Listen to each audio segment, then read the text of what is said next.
আমাদের জানাতে ভুলবেন না। যারা আমার গুরুত্ব দেওয়াকে দুর্বলতা ভেবে নেয় তাদের জানা নেই বিদায় দেওয়ার বেলায় আমি কতটা দুঃখ। আমি ভালোবাসি, আমি সম্মান করি, হৃদয়ের দরজা খোলা রাখি, প্রচুর সুযোগ দিই বদলানোর, ফেরার, কিন্তু যখন প্রতিদান আসে শূন্যতায় আমি আর বাঁধনে জড়াই না। সেই মানুষটিকে আমি মুক্ত করে দিই, আমার ভালোবাসার মায়ার শেকল থেকে একেবারে ছেড়ে দিই।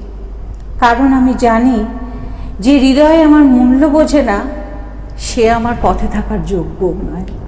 বাহ, নমস্কার বন্ধুরা, অন্তর কথায় আমি নন্দিনী আপনাদের স্বাগত জানাই। আর প্রত্যেক দিন জানেনই আমাদের অন্তর কথায় আমরা এক একজনের অন্তরের কথা অর্থাৎ মনের কথা, যে রূপটা আপনারা বাইরে থেকে দেখেন সে রূপটা না, তার অন্য রূপটা আমরা দেখি, তাকে আপনাদের কাছে দেখানোর চেষ্টা করি। আজকে আমাদের এই মুহূর্তে গ্লোবে এই অন্তর কথার সেটে যিনি উপস্থিত হয়েছেন তিনি মডেল, তিনি লেখিকা, তিনি সমাজসেবী, তিনি আরো ব্লা ব্লা ব্লা অনেক কিছু, যেগুলো আমরা পরে যাব একটু একটু করে। মহাশ্বেতা মুখার্জিকে অনেক অনেক ধন্যবাদ জানাই, আমাদের এই তার ব্যস্ততম মুহূর্ত থেকে কিছু সময় চুরি করে আমাদের জন্য দিয়েছেন। এই মহাশ্বেতা দেবী, যাকে আপনারা দেখেছেন ট্রেডার্স অ্যাসেম্বলি, অঞ্জলি জুয়েলার্স এবং আরো অনেক বড় বড় হোর্ডিংয়ে তাকে দেখেছেন আপনারা। সেই মহাশ্বেতা মুখার্জি কিভাবে হোর্ডিংয়ে এসে গেল সে গল্পই শুনবো আমরা এখন। আচ্ছা, তোমার কি ছোটবেলা থেকেই স্বপ্ন ছিল মডেল হওয়ার? ছোটবেলা থেকে আমার না কোনো কিছুই দিদি মানে খুব প্ল্যান ওয়াইজ জীবনে কিছু ঘটেনি। না, তুমি একান্নবর্তী পরিবারের মেয়ে, তুমি বাবা মা দিদি আর তুমি চারজনে মিলে বড় হয়েছো, যেখানে তোমার স্কুল শিক্ষক মা বাবারা একটা সীমাবদ্ধতার মধ্যে রেখে তোমাকে মানুষ করেছে, ফেরির ভেতরে ভীষণ বাইন্ডিংস এর মধ্যে আমার বড় হওয়া। হ্যাঁ, কিন্তু তারপরে তুমি এত মেয়ে হিসেবে হয়ে গেলে কিরকম করে? এবারে এইখানে একটা খুব মানে তোমার খুব মজা করে যদি জবাব দিই, সেটা হচ্ছে আমার যত প্রকারের এই লাফানি ঝাঁপানি সেগুলো সবটাই আমার বিয়ের পর, মানে তোমার স্বামীর প্রশ্রয় বলা যেতে পারে, আশ্রয় বলা যেতে পারে, আশ্রয় এবং প্রশ্রয় তোমার এগুলো। কারণ বাড়িতে এগুলো যখন বিয়ের আগে আমরা অনেক কিছু করে তারপর বিয়ের পর আমরা খাঁচায় বন্দি হয়ে যাই জেনারেলি। এক্ষেত্রে কিন্তু মহাশ্বেতার ক্ষেত্রে উল্টো, মহাশ্বেতার স্বামী আর দুই ছেলে সমস্ত বিষয়ে মহাশ্বেতাকে সামনে এগিয়ে দেয়। সেই কারণেই মহাশ্বেতা একটা সময় মনে হয়েছিল যে না, আমি এখন মডেলিং করব, তো করেছি। তারপর মনে হলো যে না, আমি একটু লেখালেখি করি, যেটা ওর ছোটবেলা থেকেই ওর মধ্যে সুপ্ত ছিল। হ্যাঁ, লেখালেখিটা আমি বরাবর স্কুল জীবন থেকেই করতাম, এবং মা যেহেতু স্কুল টিচার ছিলেন তো মায়ের স্কুলে নানা রকম সাংস্কৃতিক কালচারাল অনুষ্ঠান হতো, তখন কিছু লিখে দেওয়া এবং সেগুলোকে দেখে যখন বড়রা অ্যাপ্রিসিয়েট করতো, তখন তো এত হয় না, তখন আমি নিজেও স্টুডেন্ট, খুব ভালো লাগতো। লেখালেখিটা আমার ছোট থেকেই, মানে ওই। তোমার প্রথম বই কোনটা? ভালো থাকার সহজ উপায়। ভালো থাকার সহজ উপায়, মানে একটা মানুষ কিভাবে ভালো থাকতে পারে, কি করলে ভালো থাকি, কি করলে ভালো না থাকি, এটা প্রত্যেকের নিজের নিজের ব্যাপার। কিন্তু মহাশ্বেতা একটা গোটা বই লিখে ফেললো ভালো থাকার সহজ উপায়, এবং বইটা লিখে ফেলা না, বইটা বিক্রিও হয়ে গেল। কারণ ও কাউকে বই গছায় না, কিংবা ওর বই শুধুমাত্র বই মেলাতে পাওয়া যায় না, ওর বই অ্যামাজনে পাওয়া যায়, ওর বই দোকানে পাওয়া যায়, সব জায়গায় পাওয়া যায়, এবং এত সহজ সরলভাবে জীবনের কথা ওর কলমে উঠে আসে, সেই জন্য বইগুলো চটপট বিক্রি হয়ে যায়। বই এই ভালো থাকার সহজ উপায়ের পর তোমার এসেছিল অনুভূতির অন্তরালে, গল্পের বই। সেই সময় ও একটা ক্রাইসিস পিরিয়ডের মধ্যে দিয়ে চলছিল, সাংঘাতিক। তোমার মা না, মা চলে গেছে, তো মা আমাকে মানে লিখে মানে আমার এই লেখালেখি জগতে যে সাফল্যটা আমি পেয়েছি সেটা মা দেখে যেতে পারেনি। মা 2019-এই চলে গেছে, এবং মা চলে যাওয়ার পর আমার কলম ধরাটা হয়েছে, কারণ মাকে হারিয়ে আমি ভীষণ রকম ফ্রাস্ট্রেটেড হয়ে পড়েছিলাম, মানে আমি সাংঘাতিক ডিপ্রেশনে চলে গেছিলাম, মানে আমি কিছুই পারতাম না, মানে তখন একদম অন্ধকার ঘরে, মানে লোকজনের সাথে ইন্টারাক্ট না করা, মানে আমি কারোর সাথে কথা বলতে চাইতাম না, তো খুব এটা যদিও আমি কোনোদিনও কখনো কোথাও বলিনি, আজ তোমার সাথে শেয়ার করছি। মানে সেই সময় আমি কাউন্সিলরেরও মানে সাহায্য নিই যেখান থেকে, এবং আমার বাবা আমার দিদি খুব উদ্বিগ্ন হয়ে পড়ে যে এইভাবে কি করে এবং চলবে। তো তিনি বলেছিল যে ঠিক আছে, তোমার ভালো না লাগলে তুমি বলো না, কিন্তু তুমি লেখো। এবং ওই মায়ের চলে যাওয়াটা আমার জীবনে একটা টার্নিং পয়েন্ট, কারণ আমি ভীষণ ওই মাম্মাস গার্ল ছিলাম আর কি। ছোট মেয়ে অবশ্যই একদম মামাস গার্লি হয়। তো সেই জায়গাতে দাঁড়িয়ে যখন একটা জীবনের, আসলে কি জানেন তো, জীবনের দুঃখ জায়গা থেকেই বোধহয় প্রপার লেখাটা বেরোয়। হ্যাঁ, আনন্দ থেকেও আসে, দুঃখ থেকেও আসে, মানে যে কোন একটা এক্সট্রিম অনুভূতি। হ্যাঁ, এক্সট্রিম একটা অনুভূতি, লেখা সেটা আনন্দও হতে পারে, দুঃখও হতে পারে। এটা তো ক্রিয়েটিভ। একদম একদম। তো সেই জায়গা থেকে মহাশ্বেতা লেখা শুরু করলো, ভালো থাকার সহজ উপায়ের পর এলো অনুভূতি। মা চলে যাওয়ার পর আমার যে ভেঙে পড়া এবং সেখান থেকে আবার কামব্যাক করে ফিরে আসা, এটাই ভালো থাকা সহজ উপায়। মানে মানুষের জীবনে যদি এরকম কোনো ক্রাইসিস মুভমেন্ট আসে, তাহলে সে কি করে রিকভারি করে আবার ফিরে যেতে পারবে নিজের লাইফে, নরমাল লাইফে ফিরে। বেশ, এটারই কন্টেন্ট ছিল ভালো থাকার সহজ উপায়, এবং ভীষণ সাড়া পেয়েছিল। কিন্তু তারপরে দিদি যে ক্রাইসিসটার কথা বলছো, অনুভূতির অন্তরালে প্যারালালি তার আগেই মানুষজন আমাকে ভালো থাকার সহজ উপায় চিনে ফেলেছে। অনুভূতির অন্তরালেও প্রচন্ড রকমভাবে সাকসেস পায় এবং সেটা নমিনেশনে যায় বাই গিল্ড জাতীয় পুরস্কারের জন্য। কিন্তু সেই সময় আমি ফিজিক্যালি খুব অসুস্থ হয়ে পড়লে, এবং সেইখান থেকে যে মানুষ ঘুরে দাঁড়াতে পারে সেটা কিন্তু মহাশ্বেতা মুখার্জি দেখিয়েছে। যে একটা জীবনের শেষ জায়গা, একটা ভয়ঙ্কর রকমের কর্কট রোগ থেকে কিভাবে মানুষ আবার ঘুরে দাঁড়াতে পারে, আবার এইভাবে ফিরে আসতে পারে, সেটা ওকে না দেখলে বোধহয় কেউ বিশ্বাস করতো না। তারপর তার কলম চলেছে অনুভূতির অন্তরালে, বেরঙিন রামধনু, মন খারাপের দিস্তা, অপ্রকাশিত ভালোবাসা, তবু আমি নেই। তবুও কিন্তু ও আছে, ভীষণভাবে আছে, এটা আমি বলবো। সেই গল্প শুনবো যে কিভাবে তুমি ওখান থেকে রিকভার করলে। ওখান থেকে রিকভারি করার আমার আসলে একটা একটা করে প্রতিবন্ধকতা এসছে, কোনো সময় মানসিক, কোনো সময় শারীরিক। এবং শারীরিক প্রতিবন্ধকতা তো এতটাই ছিল যেখানে আমাকে টাইম লাইন দিয়ে দেওয়া হয়েছিল, মানে ডাক্তার ডেডলাইন দিয়ে দিয়েছিলেন যে ম্যাক্স টু ম্যাক্স 3 months, মানে এই পেশেন্টকে যদি আমরা বাই মেডিসিন ট্রিটমেন্ট করি তাহলে আপনারা এক্সপেক্ট করতে পারেন ম্যাক্স টু ম্যাক্স 3 months।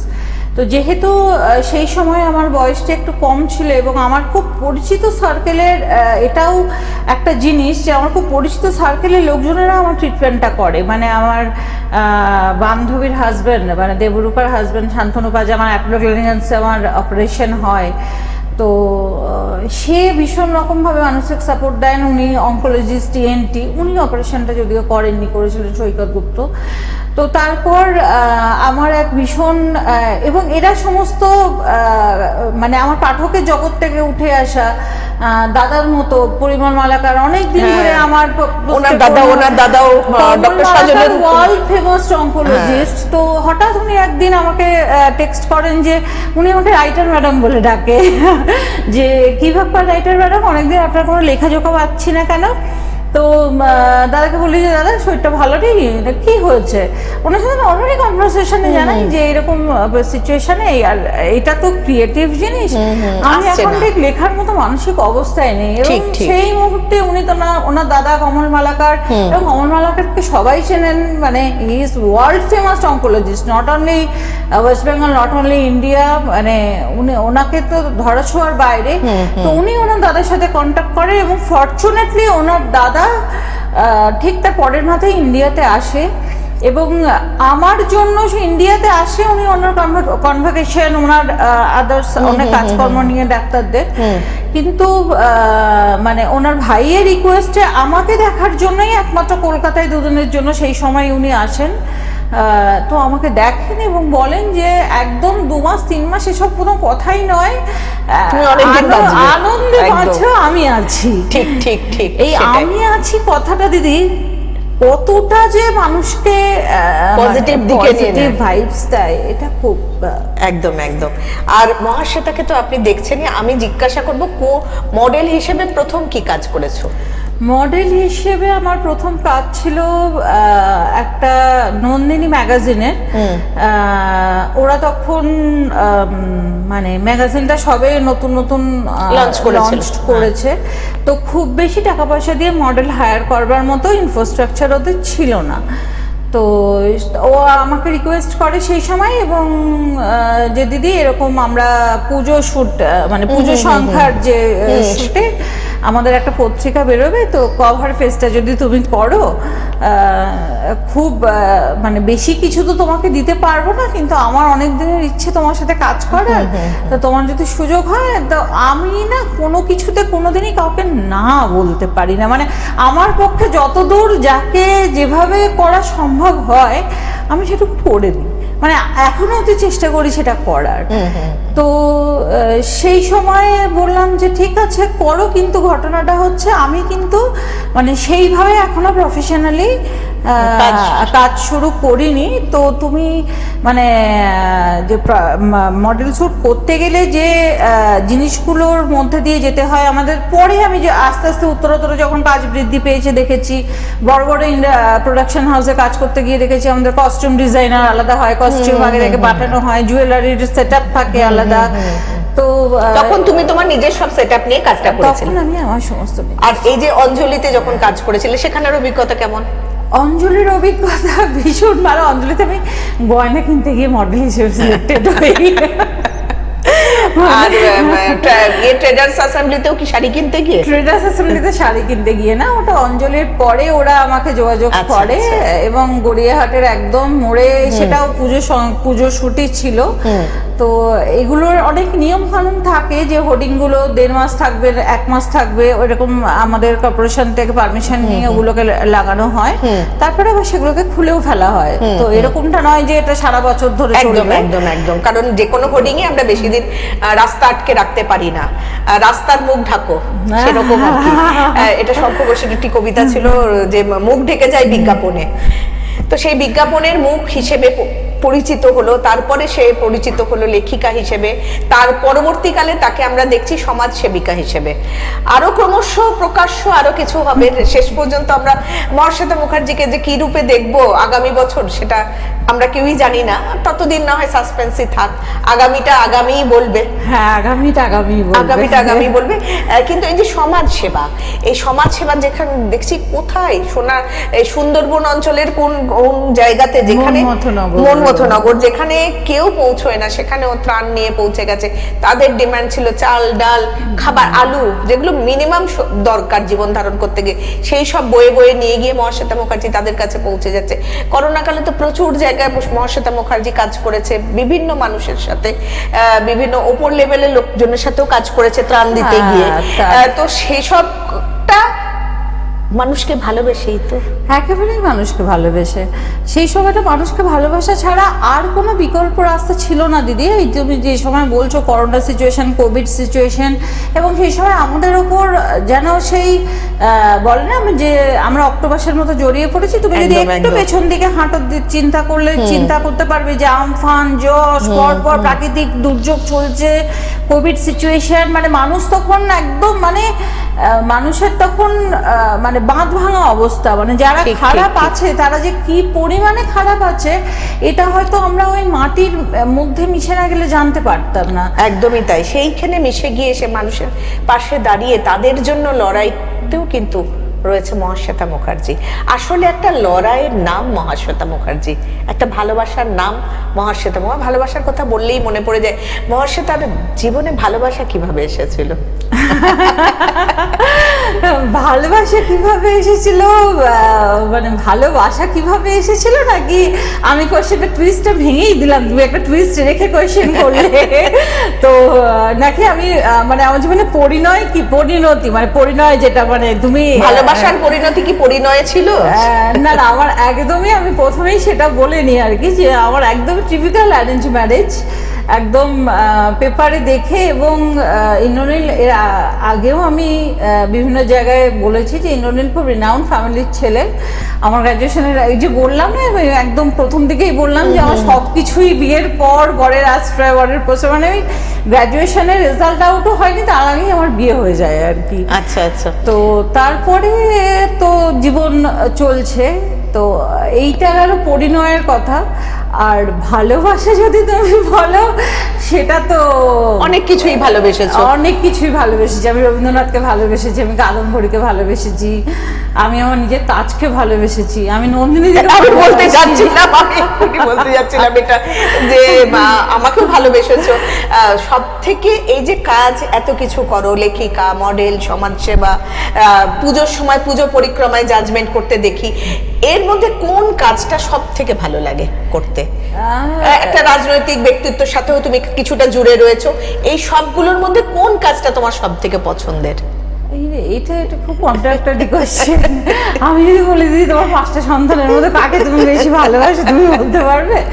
আসলে আমি সব কাজই ভীষণ ভালোবেসেই করি, এবং সব থেকে বড় কথা যখন যেটা করি আমি সেই কাজটা তখন মন দিয়ে করার, যখন যেটা করে, যখন সঞ্চালনা করে তখন মন দিয়ে সঞ্চালনা করে, যখন লেখে তখন মন দিয়ে লেখে, এইরকম আর কি, মানে খুব ডেডিকেটেড। একদম একদম। এবং তোমার এই যে লেখালেখির জীবন, তোমার 2 ছেলে, তারাও কি লেখালেখির মধ্যে আসবে বলে মনে হয়?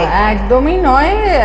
মানে তারা এখন, মানে তারাও তো অনেক কম বয়সে অনেকটা ডিজাস্টার দেখে ফেললো। একদম মানে মাকে নিয়ে যে টানা পড়া, সেটা তারা খুব ভালো। মানে আমি যেমন মাকে হারিয়ে এতটা দিকভ্রষ্ট, তা আমি তাও কিছুটা সময় পেয়েছিলাম। সেই সময় আমার পাশে আমার স্বামী ছিলেন, বাবা এখনো আছেন, দিদি ছিলেন, আমাকে সামলানোর অনেক মানুষজন ছিলেন। আমার ছেলেরা কিন্তু আমাকে আমার ছেলেরাও এই কথাটা শুনেছিল যে তার মা 3 মাসের বেশি সার্ভাইভ করবে না, এবং মাকে আইসিইউতে শুয়ে থাকতে তারা দেখেছে। তো তারা অনেক কম বয়সে অনেক কিছু দেখে ফেলেছে। তো সেই জন্য তারা ভীষণ মানে বাস্তব, মানে হয় না একটু বাস্তববাদী ছেলে হয়ে উঠেছে। এবারেই তারা একদম প্রফেশনাল ওয়ার্ল্ডে ঢুকে গেছে। They are doing hotel management, both of them. তোমার তো টুইনস? আমার টুইনস, তো দুজনেই হোটেল ম্যানেজমেন্ট করছে। এবং আমার প্রথমেই জয়েন্টে চান্স পেয়ে দুজনেই ইঞ্জিনিয়ারিং এ ভর্তি হয়েছিল। তো তারপর ফার্স্ট সেমিস্টার কমপ্লিট করার পর ওদের মনে হলো যে না, এই পথ চলাটা বোধহয় ওদের জন্য নয়। তো তখন আমাকে বলতেও একটু সংকোচ বোধ করছিল, কারণ সবটাই তো দেখছে। একটা এত বড় রোগ, এত বড় অসুখ, একটা মানে যে পরিবারে থাকে সেই পরিবারের শুধু তো রোগী নয়, মানে আশেপাশের মানুষজনরা যেভাবে মানে সাফার করে, সেটাও কিন্তু খুব খুব মনে জোর। কারণ এই একটা এমন একটা অসুখ, যে অসুখে শুধুমাত্র শারীরিক স্বাস্থ্য শেষ করে না, অর্থকরী দিক থেকেও মানুষকে একদম শেষ করে দেয়। সাংঘাতিক রকম ভাবে সেই সাপোর্টটা যদি না পাওয়া যায়, মানুষ কিন্তু ধীরে ধীরে আস্তে আস্তে শেষের দিকে দিন গুনতে থাকে। তো সেই রকম মতো অবস্থায় যখন তারা আমাকে জিজ্ঞেস করে বা বলে যে মা, মনে হচ্ছে সেগমেন্টটা চেঞ্জ করলে ভালো হতো, কিন্তু ওখানেও তো অনেক মানে টাকা পয়সার ব্যাপার। তো কোথাও একটা দাঁড়িয়ে তখন এটা আমার স্যাটিসফ্যাকশন মনে হয়। আমি বলি না, করো, তোমার যখন মনে হচ্ছে তুমি করো, মা আছে, মানে মা যতদিন আছে ততদিন তোমাদের এই সব নিয়ে চিন্তা নেই, না নাই হুনা, এরকম একটা ব্যাপার। আসলে মহাশ্বেতা মুখার্জি সবসময় যে কোনো সমস্যা নিয়ে মহাশ্বেতা মুখার্জির কাছে গেলে মহাশ্বেতা মুখার্জি প্রথমেই কথা, আমি আছি তো দিদি, চিন্তা করছো কেন? এই যে বলা, এই বলার মানুষজন কিন্তু কমে যাচ্ছে। সেই কমে যাওয়া মানুষজনের মধ্যে মহাশ্বেতা মুখার্জি একজন, যার কবিতা দিয়ে আজকের অনুষ্ঠান আমরা শুরু করেছিলাম। চমৎকার একটি কবিতা দিয়ে শুরু করেছিলাম। আমি মহাশ্বেতার কাছে আবারও যাবো যে তবু আমি নেই, এইরকম নামকরণ কেন? তুমি তো আছো, তুমি তো থাকবে। হ্যাঁ, আমি আছি, আমি থাকবো, কিন্তু কোথাও একটা আমার বাস্তব অভিজ্ঞতা থেকে আমি দেখেছি যে খুব এটা গর্ব করে বা প্রশংসা করে বলার জিনিস নয়। এটা আমি মনে করি this is part of my life. যে যখন বিভিন্ন অসুবিধায় আমার কাছে এসেছে, আমার সাহায্য, আমার সামর্থ্য মতো আমি তাদেরকে হেল্প করার চেষ্টা করেছি। কিন্তু কোথাও গিয়ে যেন, মানে সেটা maybe 6 months, after 6 months, after 3 months, বা আফটার 3 years, বা 3 দিন পরেও আমি দেখেছি সেই জায়গাটা থেকে না কোথাও মানে মিনিমাম কৃতজ্ঞতা বোধটুকু মানুষের মধ্যে কোথা থেকে যেন হারিয়ে যাচ্ছে। ঠিক। তো এই যে মানুষের সাথে মানুষের দূরত্বটা করোনা তৈরি করেছিল, এবং সেটা কোভিড সিচুয়েশনটা আমরা পেরিয়ে এসেছি, সেই দূরত্বটা কমেছে, কিন্তু মানসিকভাবে মানুষের সাথে মানুষের দূরত্ব এত বেশি বেড়ে গেছে, যেটা মানে আমরা বোধহয় সবাই প্রতি প্রত্যেক সেকেন্ডে অনুভব করছি। একদম ঠিক ঠিক ঠিক কথা। আর এই যে অপ্রকাশিত ভালোবাসা,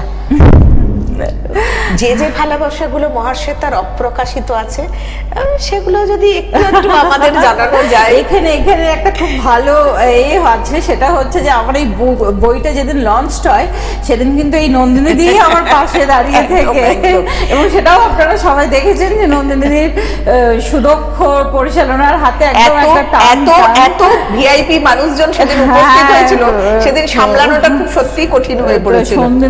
নন্দিনীদের এই সুদক্ষ মানে এইটা মানে পরিচালনা দক্ষতার মাধ্যমে মানে সেদিন আমি প্রোগ্রামটা উতরাতে পেরেছিলাম আর কি। তো সেদিন মানে সেদিনও আমার কাছে এই কোয়েশ্চেনটা এসেছিল যে অপ্রকাশিত ভালোবাসা, এবং যারা এসেছিল টিভির জগতের, সিনেমার জগতের, রাজনৈতিক জগতের, সব জগতের উঁচু উঁচু জায়গার মানুষরা ভালোবেসে মহাশ্বেতার পাশে দাঁড়িয়েছিল, মহাশ্বেতার অপ্রকাশিত ভালোবাসার কথা শুনবার জন্য। মানে তারা বলেছিল যে তাদের কাছ থেকে যখন বিভিন্ন চ্যানেল বাইট নিতে গিয়েছিল, তারা বলেছিল নামটার মধ্যেই তো অদ্ভুত একটা টান আছে। একদম সেই টানেই মহাশ্বেতার, সেই টানেই সবাই এসে উপস্থিত হয়েছে। না, সেটা না, আসলে মহাশ্বেতা মানুষটাই এমন যে মানুষটা সব মানুষকে কাছে টেনে নেয়। কিছু কিছু মানুষদের মধ্যে ম্যাগনেটিক পজিটিভ পাওয়ার থাকে, যেটা মহাশ্বেতা মুখার্জির মধ্যে আছে, যেটা আমি এখন বলবো না, আগামীতে আপনারা আরো ভালো করে বুঝতে পারবেন। ওই যে কিছু কথা অপ্রকাশিতই থাক, যখনকার কথা তখনই প্রকাশিত হলে ভালো হয়। তো সেই ভালো হওয়ার কথাটাও আমরা পরের বছরই শুনবো, কিন্তু ওই পজিটিভ ম্যাগনেট, যেটা সেই পজিটিভ ম্যাগনেটই মানুষের পাশে দাঁড়ায়, মানুষকে অ্যাট্রাক্ট করে এবং মানুষকে ভালো কাজ করতে প্রবুদ্ধ করে। হ্যাঁ, মানে আমাকে খুব কন্ট্রোভার্সি একজন প্রশ্ন করেছিল, মানে লকডাউন সিচুয়েশনে যখন মানে আমার লেখার তখন তো কোনো উপায় নেই, প্রেস বন্ধ, সমস্ত বন্ধ, মানে শুধুমাত্র অনলাইনে দিচ্ছি পিডিএফ আকারে, এবং সেটা থেকে যেটুকু যারা মহাশ্বেতা মুখার্জিকে চেনে, আমি বলেছিলাম যে যেরকমভাবে আপনারা যতটুকু পারেন সাহায্য করুন, এবং সেটাই আমরা তুলে দেবো ত্রাণ হিসেবে, কারণ বিভিন্ন জায়গায় আমাদের পৌঁছতে হয়েছিল। তো সেখানে দিয়েওছে মানুষজন, এবং আমরা কিন্তু প্রত্যেকের নাম, তাদের অ্যামাউন্ট, যেটা আমরা প্রথমে ঠিক করেছিলাম জানাবো না, পরের দিকে সেই ট্রান্সপারেন্সিটা আমরা রেখেছি, যে না জানালে তারা হয়তো কোথাও মানুষের কাছে যে এতটা তো আমি দিয়েছিলাম, কিন্তু এতটাই কি পৌঁছেছে।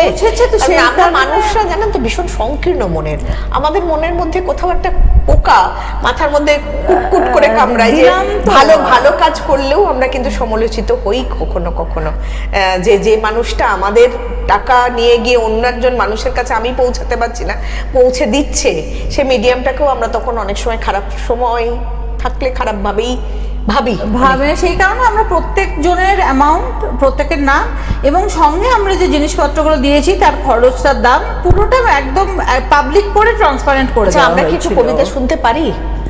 হ্যাঁ, কবিতা তো মানে কবিতায় যাপন করি আসলে, যে আমি তো ঠিক কবি নই, আমি তুমি তোমার মনের কথাই লেখো। আমাদের সময় একেবারেই শেষ, তো আমরা একটা ছোট্ট তোমার কবিতা দিয়ে আজকের অনুষ্ঠান শেষ করব। খুব ভালো লাগলো মহাশ্বেতা আজ আমাদের মধ্যে এসে উপস্থিত হয়েছে। যে বিয়ের পর মানুষ মানে অন্য সম্পর্কে জড়াচ্ছে কেন, তো সেটারই আমার একটা ছোট্ট লেখা, দিদি এটা দিয়েই আজকের অনুষ্ঠান আমরা শেষ করবো, কিন্তু লেখাটা তার আগে একটু ভেবে দেখুন তো, যে পুরুষ অন্যের ঘর ভাঙতে পারে, সে কি আপনার ঘর গড়বে?